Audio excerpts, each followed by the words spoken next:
شهر رمضان الذي أنزل فيه القرآن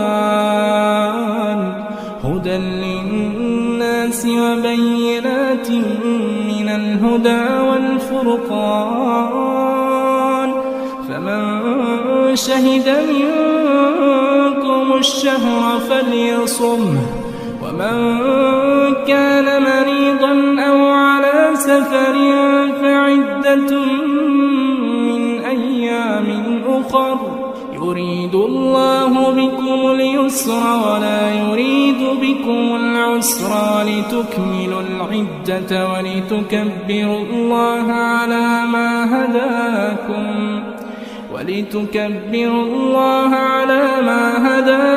ولعلكم تشكرون